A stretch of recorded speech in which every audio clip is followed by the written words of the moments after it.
Before 1990, the world was a different place.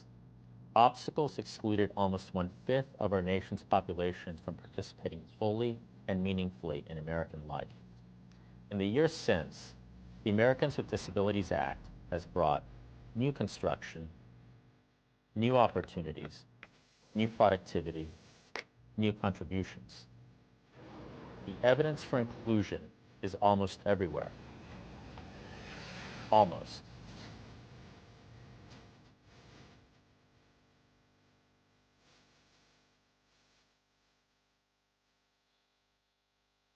Hello, I'm Alex Acosta, the Assistant Attorney General for Civil Rights at the Department of Justice.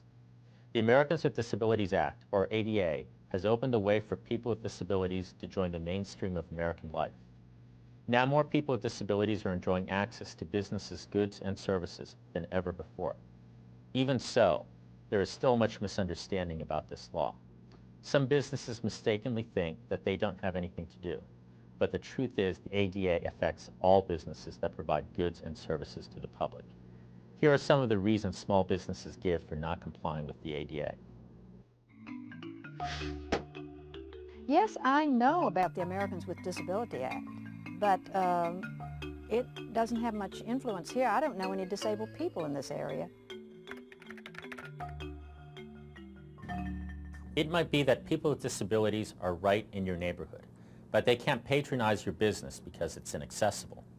According to the Census Bureau, almost half of all people over 65 have a disability. There are already more than 50 million people with disabilities in the United States.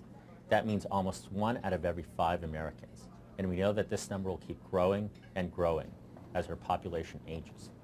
In fact, the number of adults aged 65 and over is projected to double by the year 2030.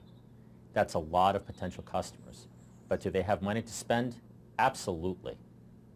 People with disabilities have $175 billion in discretionary spending power. That's more than twice the spending power of the teenage market and more than 4 times the spending power of the market for 8 to 12-year-olds. As you can imagine, accessibility affects where people with disabilities spend their money. You're missing a lot of customers if you're discounting people with disabilities, along with their families, their friends, and their colleagues with whom they go out to shop or eat or enjoy a movie. This hardware store has been here for 22 years, and we're grandfathered in, so the Americans with Disabilities Act really doesn't apply to me. There is a common misperception that older buildings are exempt from the ADA. They are not. There's no grandfather provision in the ADA. There are grandfather provisions in building codes, but the ADA isn't a building code, it's a civil rights law. This is a new building. It has a great access. I think that we're doing everything we need to do to be in compliance with the law.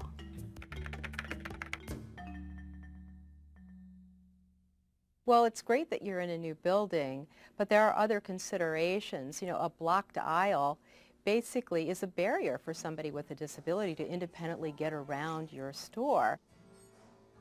There are things like your operating policies and procedures that you need to consider.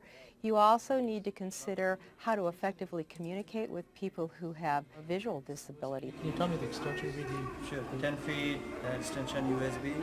Speech difficulties or hearing disabilities. Sign language interpreters, it really depends on the kind of situation that we're talking about.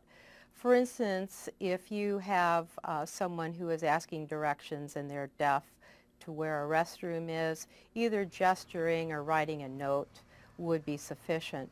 But if you have a situation that is either like a legal matter or a medical matter and you're speaking to a client or a patient, then that's much more serious and an interpreter would be needed.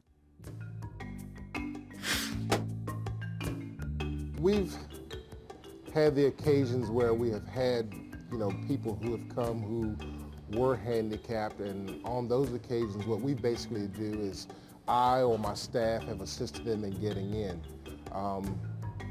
Over the years, we've considered putting in access ramps and things of that nature, but as you can see, this is a small business in a small community, and we just have not been able to afford to do it right now.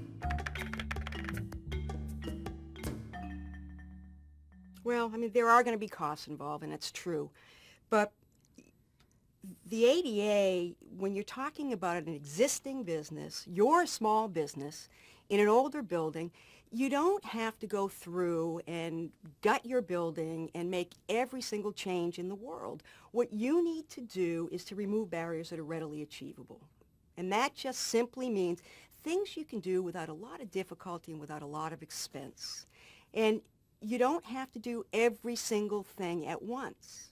You know, you can look at what you can do right now, and then you can make that change. And if you can't afford to do something, you do it later, do it the following year. I mean, the important thing is getting folks with disabilities into your door. And there are tax credits and there's tax deductions that small businesses can take every single year. But the really critical thing is that you do something and you do it now. Unfortunately, I do not own the shop, and I asked the landlord to help me out, but he said that it costs too much, so we just deal with it as it is. Being a tenant in a building doesn't really get you off the hook. Both you and your landlord have responsibilities under Title III of the ADA. You, of course, are going to have more responsibility for the areas that you control, that is from your front door in. There are certain things you can do. You can make your door easy to open. You can rearrange furniture. You can move shelves around, things of that sort that may substantially increase the accessibility to your office. I'm just afraid that, being a small business owner, I don't want to upset the wrong person, and if I do, it's going to have a chain effect, a ripple effect that's going to hurt me down the road, and I think I'm just afraid I might embarrass them or embarrass me, and I don't want to make anybody angry, and I don't want to sound like a jerk that way, but that's just the truth of it.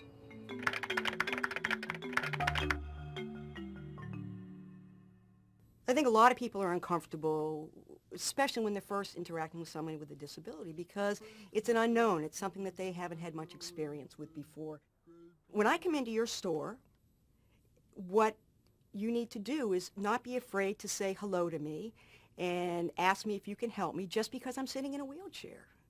Treat me like you do your other customers, and don't offer unsolicited help. But if I say, could you assist me with reaching something or any other kind of help, then just go ahead and do that.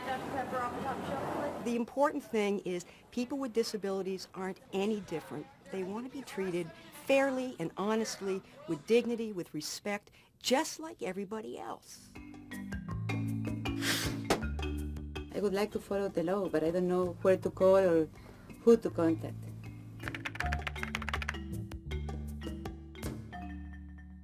Sí, debes darnos una llamada.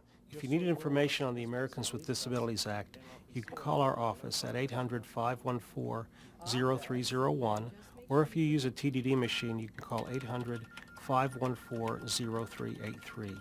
There are specialists who work on the lines 5 days a week, and they will answer your questions. You can also get our information on the internet site that we have, ada.gov. You can look at that day or night, and that will answer all your questions, or it should help you answer all your questions on the ADA. I do have a lot of disabled customers come over here, and most it's on a wheelchair. I have no problem with that, but the main thing here is I'm not sure. It's the law allow me to have the dog or animal. I'm not sure on that. I'm not sure. Yes, you do have to allow service animals into your business. A service animal is specially trained to provide a specific task for someone with a disability. And a service animal is allowed to accompany someone with a disability anywhere in your store that customers are generally allowed to go. And these include businesses such as doctor's offices, restaurants, hotels, movie theaters, and even when you have a state law that prohibits animals or pets, such as a local health law, service animals under the ADA are allowed to go into those facilities. once you start, where does it end? Listening devices we might need, Braille we might need, and certainly our labels, to have to put those in Braille would certainly be difficult, and it just doesn't end there. It's so much more. No, you really don't have to have Braille on your labels in your store, on the canned goods in your store. You can simply have a clerk in your store read the label to a person who is blind.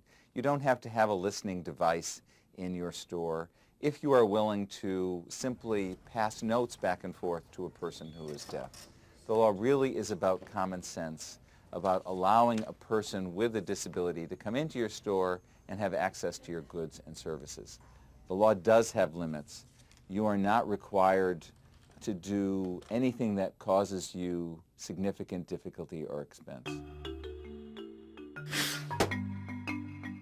What? None of the other businesses here do that. They haven't gotten in trouble for it. I mean, it's expensive. I mean, why do I need to do that?